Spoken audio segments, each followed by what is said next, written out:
Welcome back to It's Life Loudly. Where life is messy, imperfect, and worth sharing. We're Dalton and Kristen Steichen, and we are excited to share stories and our experiences. Ones that might inspire, motivate, and hopefully make you laugh. We are not experts on this thing called life. We're just here chatting about it. It's Life Loudly. Let's do it. Hey, welcome back to It's Life Loudly. Hello. We missed a week. I And you got home and I said I would do it. You said no. It was a school night and it was like 11 o'clock. Oh my gosh. So we are back and we are here to do a chat. So for those that, yeah, it's Lance's fault. So for those that are listening, we are live again. So for those that are watching, we use our microphones for the computer, not for this. So if that confuses you, sorry. So we always start with our joys and hards, and now we have to think like the last 2 weeks because it's been a while. Today is Halloween, and I would just like to put out a public service announcement, if I may. I think that not that Halloween should change, but here we go. I think I know where this is going. I think we as a community should decide that we celebrate Halloween on the last Friday of October.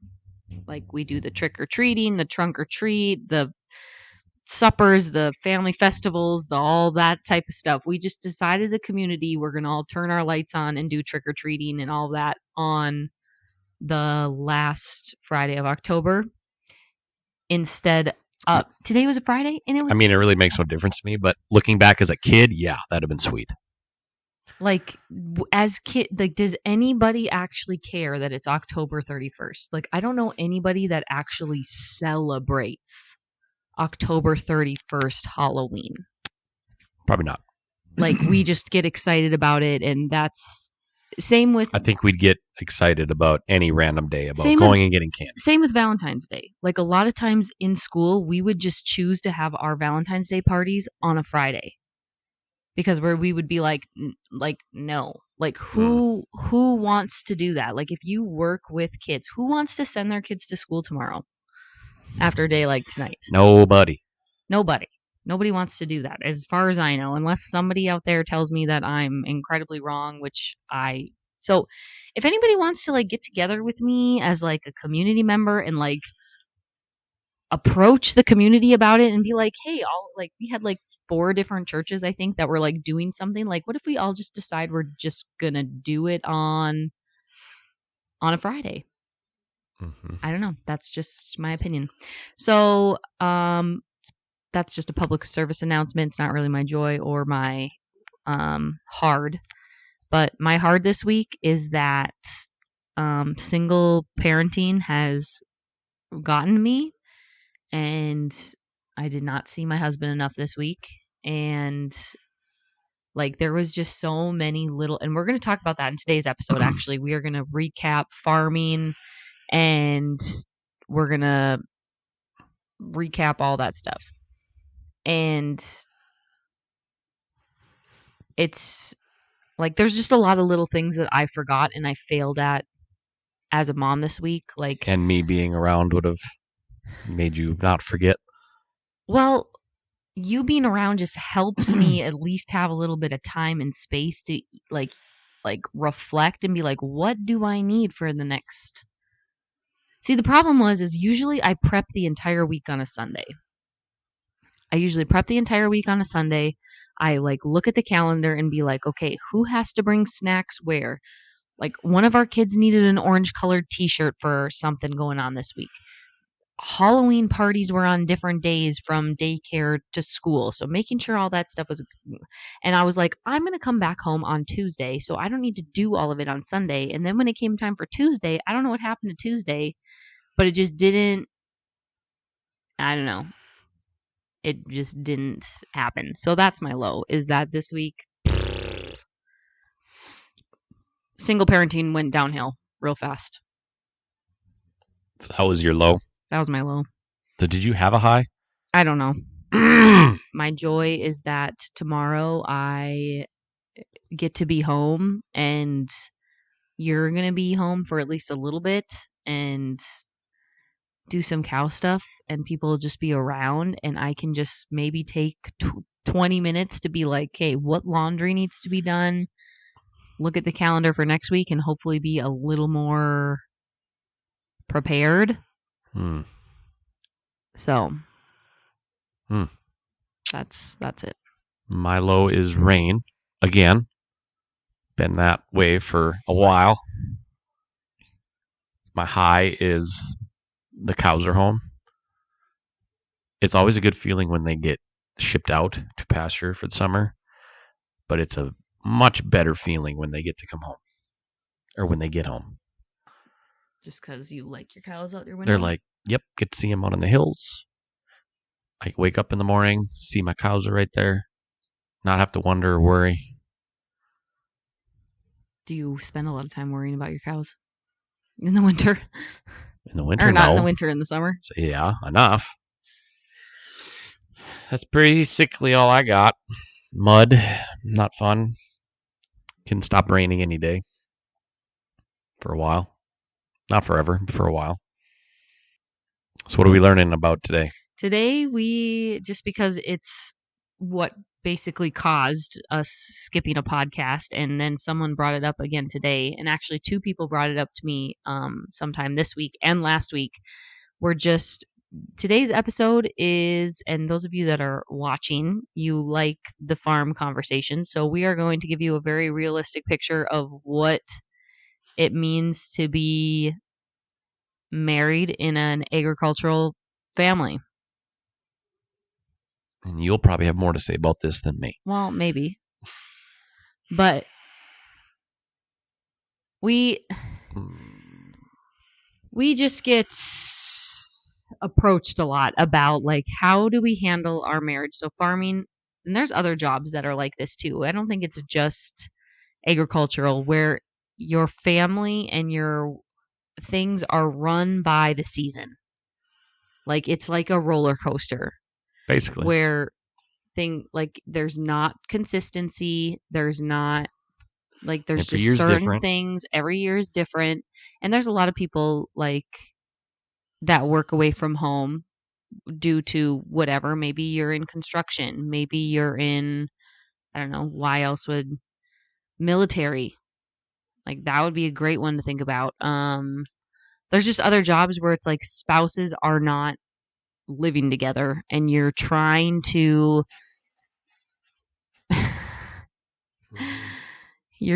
maintain this consistency, this continuity, this like family dynamic when your family's not all together. It's not 2 people having 9 to 5 jobs where like every evening both parents are home, both truck drivers.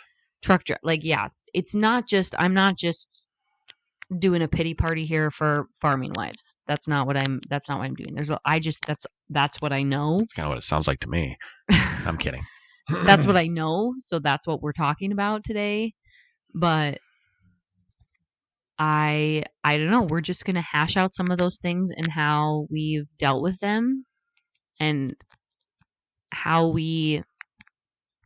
some things that we've had to recognize and maybe some things that we're still not really good at. I just know that like I'm speaking to farm wives right now and farm husbands. This conversation that we're going to have is for you people because that's who we're talking to, because right now we are in it. We are all in it right now. 'Tis the season. Last week, I'm not kidding you, and I think I told this the last time that we went live. You've just kind of been struggling the last few weeks. I think I literally saw you in the wake hours for less than 30 minutes. Yep. For 7 days. Yep. And it's not like you know that's going to happen or you don't know that that's going to happen. And so there's different options. And there's a lot of farm wives who actually are part of the farm operation, and it's still hard to like figure out like what are we doing, when are we doing it, who's in charge of what, who's picking up who's like coordinating it all is just like a giant circus to me. So I just go to work, I guess. I guess my question to you is I'm just curious. When you wake up and you go to work in the morning, does it ever even cross your mind, or do you even think about like what's going on in the rest of my family's lives today? Like, I mean, I should, but when I'm like, it's like I'm stuck on autopilot, and all I'm thinking about is eat, sleep, harvest, and I can't help it. And I'm not like I got asked yesterday by people that I hunt with, like, oh dude, it's sprinkling and gonna snow in the morning, you can sneak away for a hunt. And I'm like, realistically probably could, but no, because I am on sleep, eat, harvest, and that's all I can really even think about, because I just want to get done. Yeah. And so like throw in coffee in there. Need coffee. Need coffee. So like you don't even think about. I'm not saying I don't think about you or the kids. Like, that's not what I'm saying. But do I forget about you guys? Not really forget.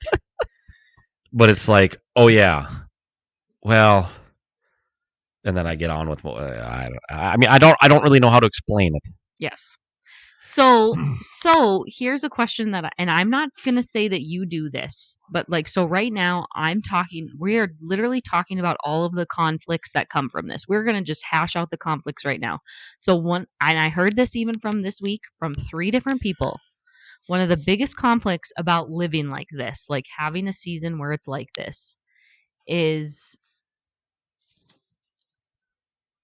I like on a day where I come home, like I came like normal. I shouldn't say normal. Like we happen to live in 2 different places right now. So like I go to the apartment and do my thing. You're here doing your thing. A lot of times that's not the case. You're still going home to the same house every night. Like spouses are. Like whether they're or the spouse, like often the wife has been home all day doing all the things and then they come home. So it often is in different arguments where I come home and you're finally home. And I'm just using us as an example. I'm not saying that this happens a lot, but like the wife comes home for 7 days. The wife has been on meals, has gotten everybody fed, has gotten everybody to school, has gotten everybody to daycare, has gotten everybody to extracurricular activities, has gotten everybody to church functions, has looked at the calendar and remembered that the kid needed to bring snack, has remembered the snow boots that the kids needed, has driven everybody or has coordinated the driving, has done all of that stuff. The wife comes home, all of that stuff. You come home finally after like having a couple of hours off or whatever. It's finally raining. You're exhausted. You have been on autopilot for 16 hours, whatever. And so I'm coming home with the anticipation of like, oh my gosh, my husband is finally home. I am going to go hide away and he is going to do all of the things. And you're coming home and being like, I am exhausted. I am tired. You don't want to do any of those extra things. And people like that's one of the biggest. I know, because I'm the same way. I'm like home. Okay, sweet. I get to relax. And then it's like, dear, you haven't parented in like 12 days. I'm like, ugh. Yeah, and that's one of the biggest things. And so then there's this argument back and forth of being like, well, and I'm just going to kick the men just for a second. That's what you've been doing this whole time. No, I'm just saying this is reality. This is reality and nobody needs to like hide it under the rug or whatever. This is real life. This is real life. But a lot of times men assume that their work is harder. Like you just think you had it harder. Like that you just worked harder, you're mentally mentally, yeah. I do.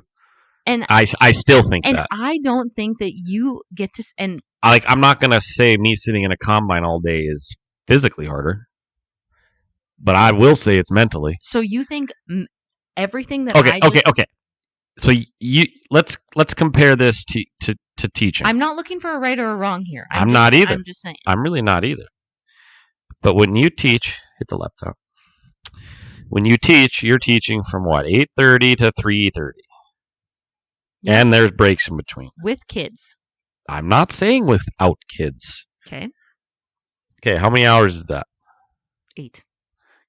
7. I don't know. Is it even that many? I get to school and 7:45 in the morning.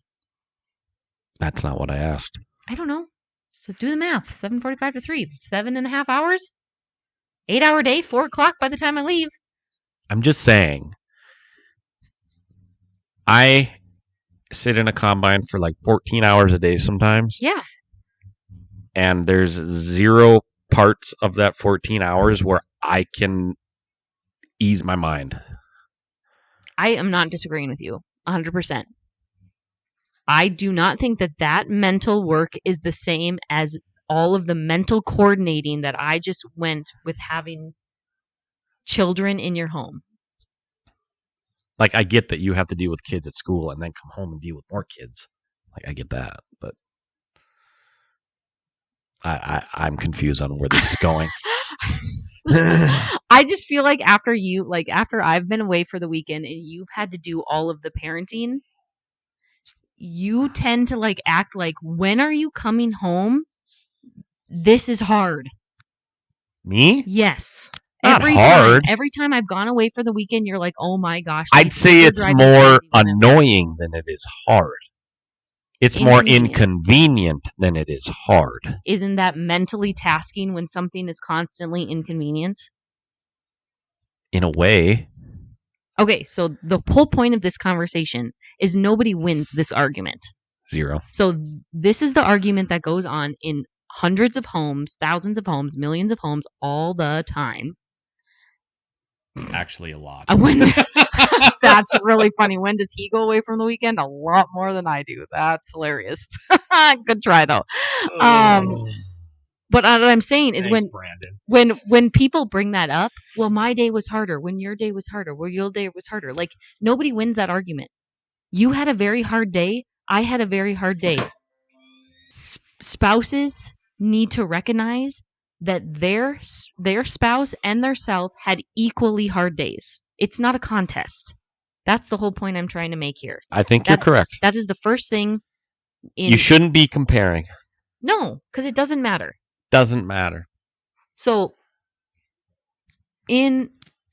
on days like that, and I know it's making it sound like it's making it sound like that I'm like saying like, oh my gosh, kids are so hard and kids or whatever. But it is mentally exhausting being a parent. It is. It's mentally exhausting being a farmer. It's mentally exhausting being a teacher. It's mentally exhausting probably doing the 15 million other jobs that people do out there in the world. Daily work and grind is mentally exhausting. So I would rather just on days like that, instead of arguing about whose day was harder, we both just be like, both of us want to relax. Both of us are mentally done. So let's send the kids to grandma's. So how about we just hash out another however long, do what needs to be done, and everybody can relax at the same time. Yep. Work together, not fight together. So that's why I'm bringing this conversation up. I'm talking to the people that are in the grind right now, and they are like, I'm so upset with my spouse because my spouse isn't here, or my spouse doesn't recognize how hard my day is. My spouse doesn't recognize how tired I am. My spouse. But we fought about. I mean, this stems back to even before we had kids. See, I personally don't think we fight about it anymore. No, I don't think so. I think we fought about it more before we had kids, about seasonal things. Oh yeah. Yeah, probably, and I think that had to do with immaturity and whatever. On your end, just kidding. We don't fight about this at all anymore. No, not really. Like, I feel like I'm very heard when I come home and I'm like, and you're actually here, and I'm like, I need help with bedtime. I think you recognize, like, okay, she's checked out. Like, she's gonna clean the kitchen, and I'm gonna go. Like, I'm gonna do a different task that doesn't involve the kids. Like, I'm gonna keep the laundry going. I'm gonna clean the kitchen. We're also to the point where, as in 3 to 4 years ago, when we probably fought about this the most, we had 2 young kids that now are pretty much self-efficient for the most part. Mostly. Yeah. And now we only have to focus on the little guy. Yeah. Who is also becoming a little more self-efficient. Right. For a 5-year-old. Unless it's 6 a.m, but yeah. Other than that. But I'm saying is we are transitioning to self-efficient kids. But so I think that helps. I think it's actually worse for me right now, just because I now again teach the same age of the kids that are in my home. When I was doing it differently, yeah, like when I was doing it differently, like when I had really little kids in my house, and I was teaching older kids, like there was like a balance. I'm back to now teaching the same age, so I personally think it's actually mentally harder for me, just because that age group is just like, whoosh, whoa. But yeah, like our kids are much more like it's just a season. So right now, I've just gotten really good at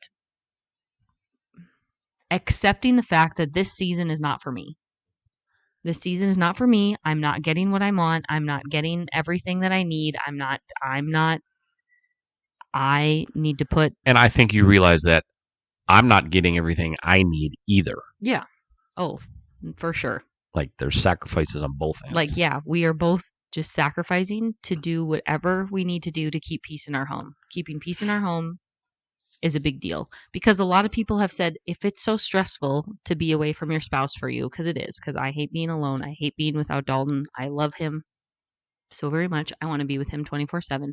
People have said, like, well, why did you go back to teaching then? Why didn't you keep being a stay-at-home mom like I was for those 2 years or whatever? Entrepreneur. Yeah. And that time was worse on our kids. Our kids had a very hard time with that. Our kids were exhausted. Wow. Our kids ran ragged. It had more to do with, I don't think it has anything to do with you being a teacher. It has everything to do with having an apartment in Harvey. It has to do with the convenience. Yeah. It was not convenient for us I don't think it has anything to do with you being a teacher. No. Yeah. No, but if I'm going to be in town all the time, I might as well get paid to do something. Correct. And something that I actually love to do. Yes. So like that was the biggest thing. So it's like, him and I were really good then. And I'm not saying we're not good now, but that was great. I didn't want you to go back. No, like that was fabulous for you and I, but it was not fabulous for everybody else. Now in this situation, the way that we are running our life right now is fabulous for everybody else. Like everybody else is thriving, excelling, not exhausted, not run ragged. Does it take some coordination when we're going back and forth? Yes.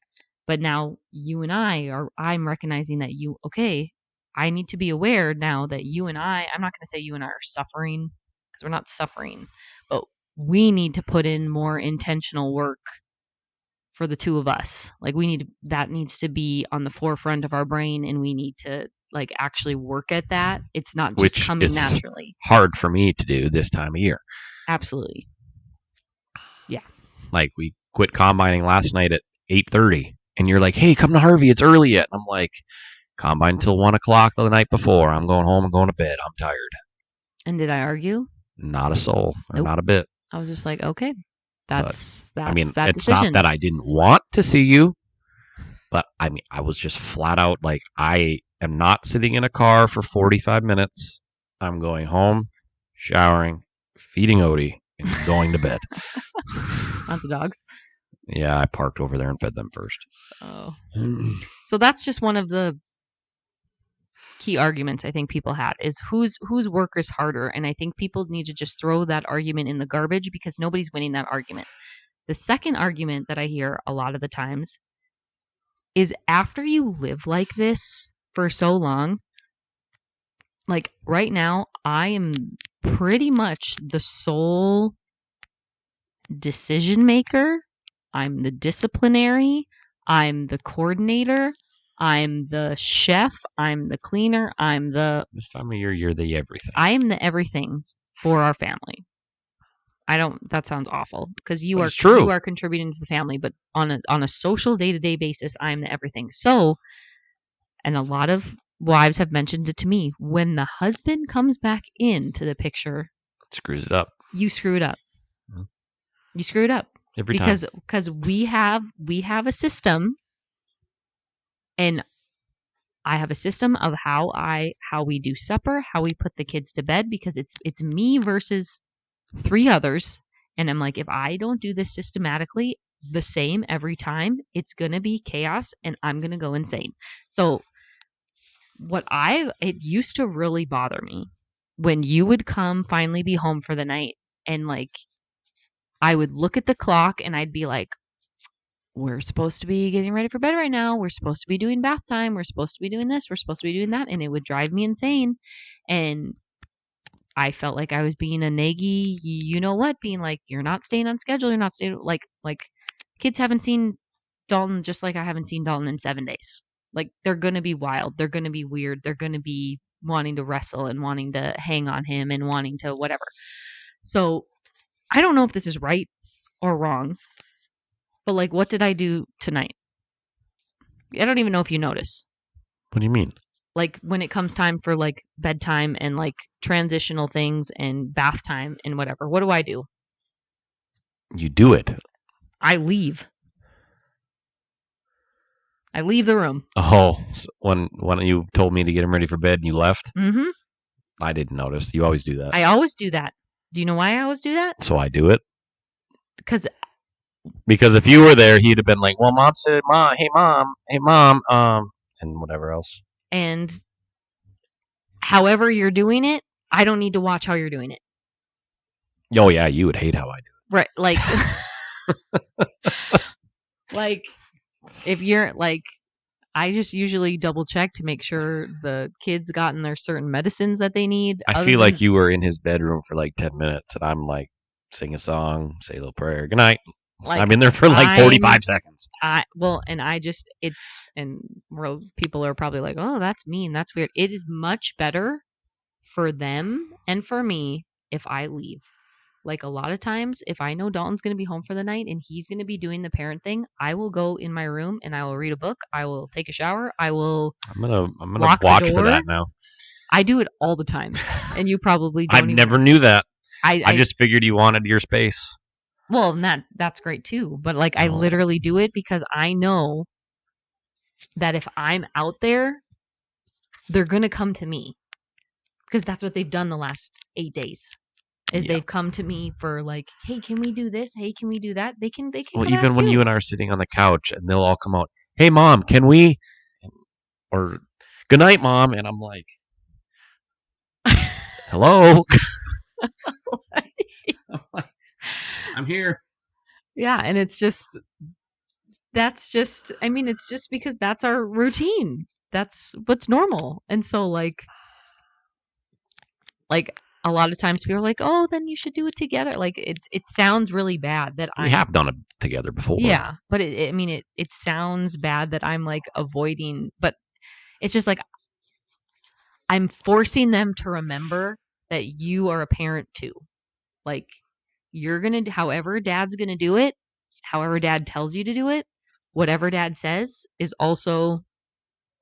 Well, it's just like when I was sick in the hospital during calving and I was watching them on my cameras do all the stuff, and you're like, stole my phone. Like, you don't need to watch this because it's just stressing you out. Yeah. Same thing. Yeah, it is the same thing. Like, I've done it a certain way the past 2 months. You come in and it's just a circus. Mm-hmm. And so a lot of times couples will tell me that they argue about that. Cattle and kids, same thing. That they argue about that they argue like, well, when he comes home, he doesn't whatever, and he loads the dishwasher wrong, and he forgets to do this, and he forgets to do this. And I'm just like, just leave, just don't watch. Just it's so much easier on my mental. Lucky for you, I can load the dishwasher better than you. Well, that is true. But I know that people fight about that, and it causes a conflict, and then it's like an argument, and then it's like a whatever. And like I know that there are certain things that you don't know. Like you don't like I try to tell you the important things, but there You are can certain tell things, me his medication 30 times a day. like And I'm you like, have what now? like you have no idea how many nosebleeds our kid has had in the last 3 days, or like how She did tell me. like the fact that she would need cream or spray or whatever. And I've just decided to be like, if it's not life threatening and it's fine, like I don't need to be out there and being like, remember this, remember this, remember this, because that's just annoying. That's just annoying for you, that like it makes you feel like I don't know what's going on. Like it just, I don't know. It's a fight that doesn't need to be had. Let both parents parent. And however they parent, like it's fine, because we're going to be a chaos in a circus, and then Dalton's going to go back to the field, and then it's going to be back to my routine for the next 24 days after that. And then I feel like in the winter we do get into routine of both of us parenting at the same time. Yeah. But in this season, it's just easier if just one of us is doing it at a time. Like it's on mom's time. Mom's going away. We're on dad's time. Well, you'll be away in a couple weeks. Yeah. And so then I'll be texting you how horrible it is. No, you won't. No, I won't. But that's just, I just feel like a lot of people struggle with these things, and I'm not saying that we have it figured out. I know that the past 3 years were a lot better than the first 7. Yeah. We've been married a while. And one thing that I did ask for you to do, and I don't know if I haven't seen if you even wear it anymore, but I said one thing that would really help me out is if at least 3 times a week, can you just glance at the calendar? Can you just, are you wearing your watch these days? Every day. Do you swipe right? No. The calendar just one swipe to the right. Never remember to do that. That was my, I don't know. That was the one thing that I was like, sure, get a watch. Because I was like, I knew it would be on there. And I'm just like, can you just. Can't do it. I never even think about it.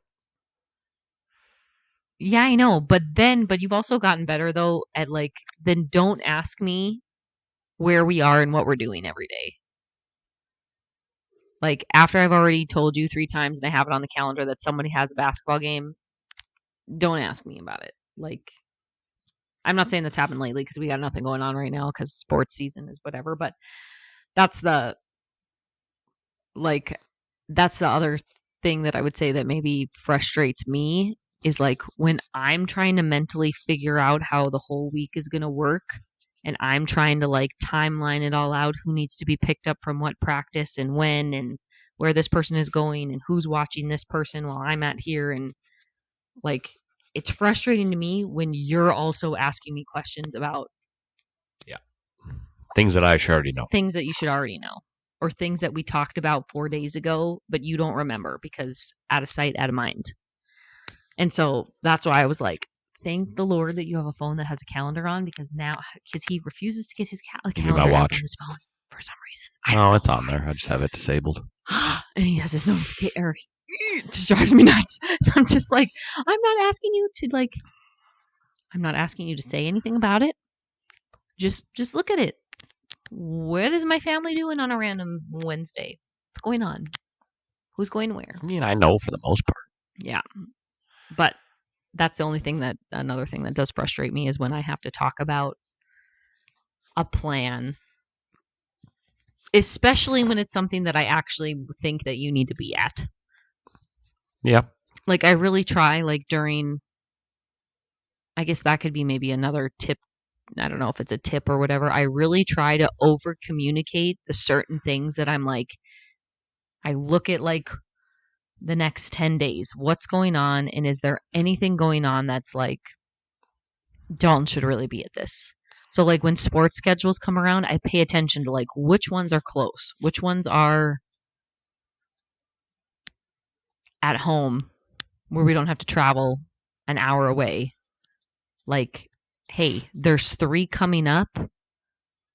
Over communicating those ones to be like, hey, there's only 2 left in the season, or there's only something like you should be come to this one, or like a school concert, or I don't even know what else would fall. A really important church event. Sporting events. Yeah, like I try not to like over communicate about everything and all the little things. I try to like pick like, so that way you're just thinking about the ones that like, hey, I know. I should really be at Mhm. those kinds of events and not necessarily every other event that we're going to. Just luckily, there's no sporting event right now. It'll come to me. The whole point of this conversation is for everybody to recognize that everybody deals with this. Yeah. Like in some way or another, your relationship, your family, or whatever goes in waves. Where it's like, oh, I know what I was going to say. It goes in waves. It's going really high, really low, really high, really low. Another thing that I think has helped us is that I think that I have really laxed and laid back on expectations of you. Yeah. I think I have gotten a lot better at just knowing that I'm doing things by myself. And a lot of times I don't even bring certain things up anymore of what I'm doing. Mm-hmm. Like early on in marriage, I just assumed that you don't get after me for not making the bed anymore. No, but it irks me to my core. It irks me to my core. I mean, I don't not all the time, but the last week and a half, it's been a lot of not making. Yeah, the bed. well, I'm not home a lot, and then I come home once, and I'm just like, oh my gosh, like seriously. Because sometimes when you make it, you don't even tuck the sheet in right anyway. So then I just have to do it anyway before I crawl into bed. So I tried it the other I think night. it feels better when the bed ain't made. I cannot. It has nothing to. Everybody thinks that people think that like, oh, you make the bed because it makes the room look nicer. That has nothing to do with it. I mean, it does make the room look nicer. Because she just wants to feel all cozied in and tucked. No, it's the wrinkles in the sheets. Like, okay, Dalton, we're getting a little off topic here, but that's fine. Dalton sleeps like I don't even know. I don't even know how the corner of his fitted sheet is always off every single morning. I don't know. He like just turns circles all night long until the sheet is pulled off of his side. So in the morning when we wake up, the bottom sheet is literally like rippled. I cannot lay on that. I can't lay on that. It feels like you're being suffocated. It feels fine to me. So like you're tangled up, that's all tangly and like rubbing on you, and then you kick the top sheet all the way to the bottom. So that's tangled up in my feet. I'm being strangled. I'm being strangled in my sleep. Who wants to feel like that? Do you feel that way when you wake up? Crisp sheets, crisp bedding, so that you don't feel like you're suffocating. Like he will make the bed and I will literally unmake it and I have to retuck everything. So it is just like, I'll make it. She'll unmake it. She'll like, it's like slick and tight. And then you lay the sheets on so they're tight and the blankets and the whatever and the comforter and you tuck in the bottom so that it's like, it's in its position. So that when you crawl into bed, the blankets lay on you. They don't entangle you like what's a really large snake that would just wrap itself around you and strangle you to death, because that's what you're making the bed is. Interesting. A strangling snake. I'll try to remember that next time I make the bed. So do you feel like it's yes, anaconda? Yeah. That's what it is. So do you feel that way when you get into my made bed that like, oh, it's too crisp? I feel like a bear is sitting on me when I get into your bed. What does that mean? Like it's suffocating.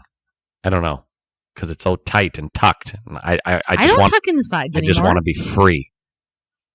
I don't tuck in the sides anymore. Well, it feels like you do. I don't know. I just don't like it. Maybe like 2 twin beds are in our future that are just side by side. I don't know. Anyway, that was a way tangent of a thing, but I've gotten over it. I just remake the bed. Whatever. It is what it is. So what else did you use to get mad at me for not doing during harvest season? Well, the reason why we got on that topic is because I was saying that like I've just gotten used to going to things by myself. Like we used to have serious fights over Dalton missing family functions or certain things. I've just learned it's just better for me, and whether it's right, whether it's wrong, if there are certain things that are really important to you or you think that are going to be really important to your kids, over communicate those things. Everything else, just assume that you're going by yourself. I just assume that I'm taking all 3 kids, or I just assume that like, hey, like if I really want to go do something like this fall, I really wanted to go to football games. I didn't necessarily want to haul the 5-year-old and I think have I him went to 2 of them. So when Dalton just comes, it's like a surprise. It's like it's like an extra present. Like when I walked in the church tonight, you're like, yeah, my husband, even though you knew I was coming. Well, I know because I told a bunch of people. I said, "Do you know what I'm really excited for? I get to see my husband." Like you say that to people? Yes. I'm like, "Did you know?" I'm like, "You want to know what's so excited? I get to see my husband today. I'm so excited." And so then someone had mentioned that, and they're like, "Oh," and that's when we started talking, and I was like, "When's the last time we saw Dad?" And they were like, Monday, Tuesday."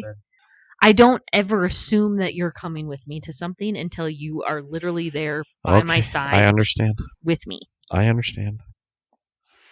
Because it's just easier on me mentally. And I think some wives out there need to adopt that policy that you probably knew when you married your spouse the type of work that they were getting into. Like the roller coaster work is what I call it. Unless someone just had a 9-to-5 job and just randomly started working in a business. You knew I was going to be a farmer when you started dating me. Yeah. So, did it take some time, and was I a little culture shocked maybe in the way that like we handle certain things? Yeah. Like one thing that still bothers me to my core is the amount that plans change every day, all day.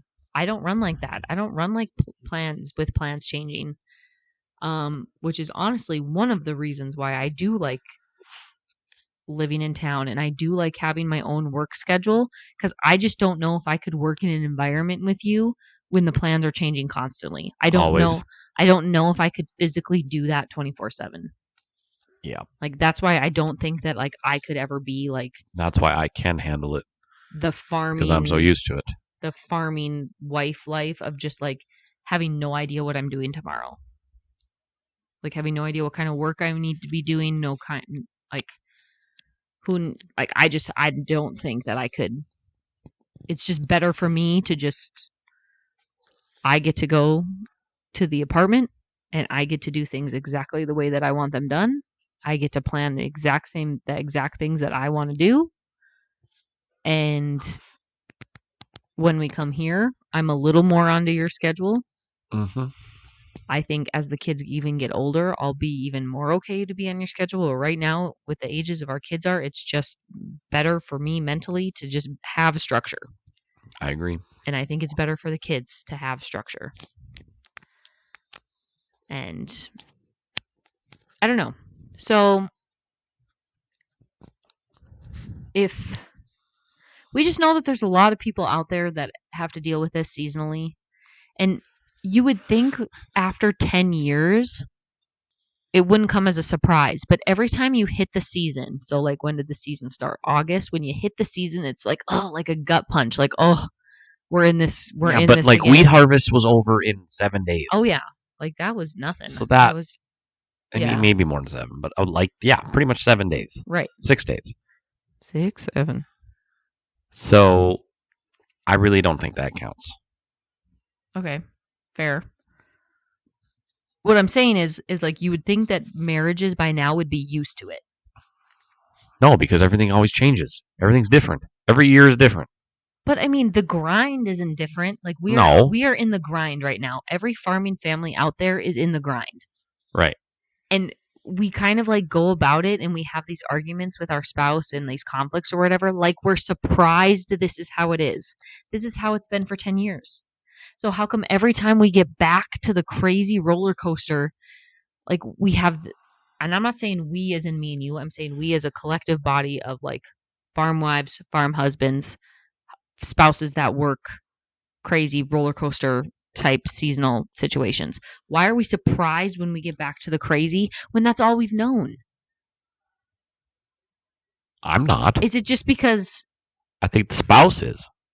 Is it just because I know, and I'm wondering why? I know what I'm expecting. I know what I need to do.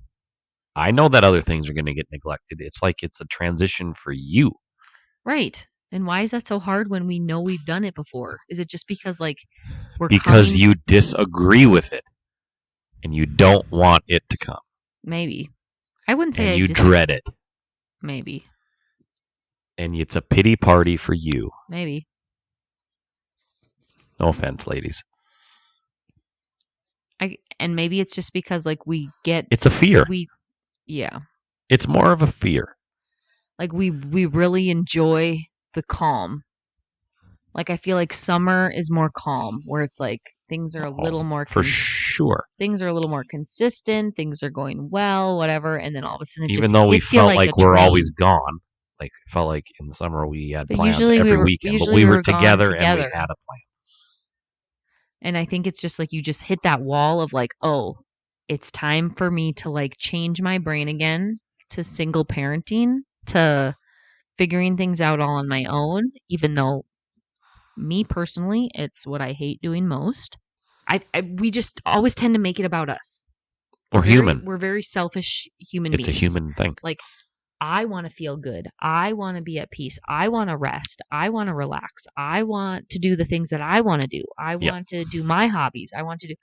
This season right now is not about me.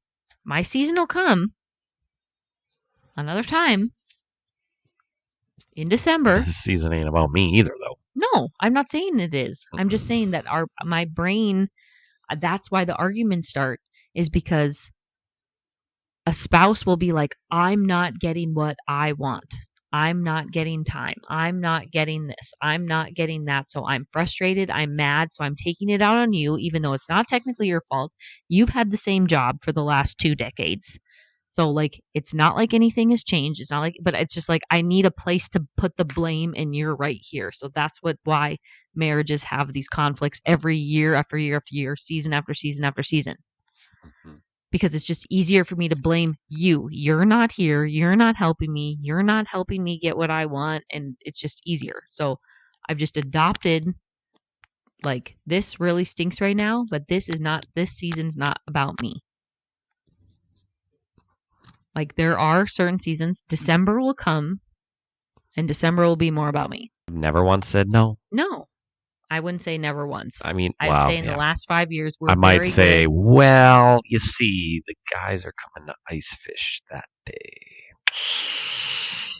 So, and then they'll also be, why aren't you home yet? I'm like, well, we're checking out the night bite. That does happen. That does happen. I'm trying to close this out here, and you're making it okay. Close us out because you're not. Repeat your question. You're not. I won't look. Repeat the question. It wasn't a question. It was a statement. Repeat the statement. I don't even know what I was saying. You got me all distracted because you're not paying attention to me. When couples are arguing, about this specific topic, they need to remove themselves from the situation and recognize that their spouse isn't having any of a better time. Yes. That it's equally hard. Yes. It's equally whatever. Yes. So at the end of the day, it's not about you. It's Yes. about what needs to be done and how we need to get it done, how the family still needs to function. And then when it comes time for a break, both people, spouses, need to recognize when's the proper time for your spouse to have that break or that whatever. Mm-hmm. Get to do something that they enjoy and need to make it happen for them. One-on-one time's not happening. So if you can plan like a bigger trip, if you can plan, I don't know. Doesn't have to be a big We trip. are going to go on a date though. Sometime.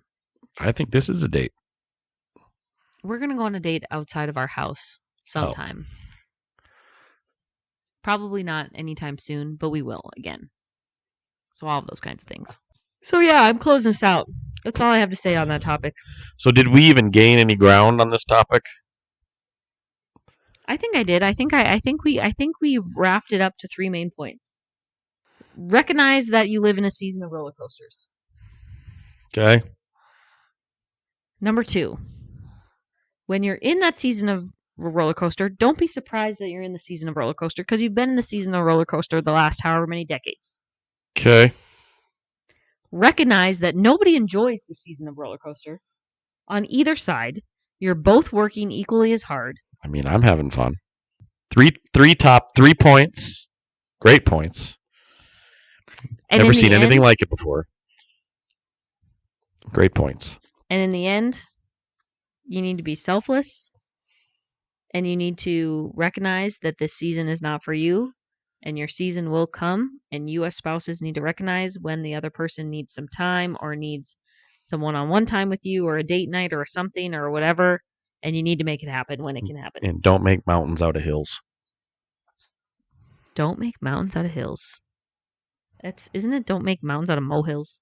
Molehills? What's the difference? Isn't a molehill like an animal mound? Yes. Okay. I don't know. Just saying.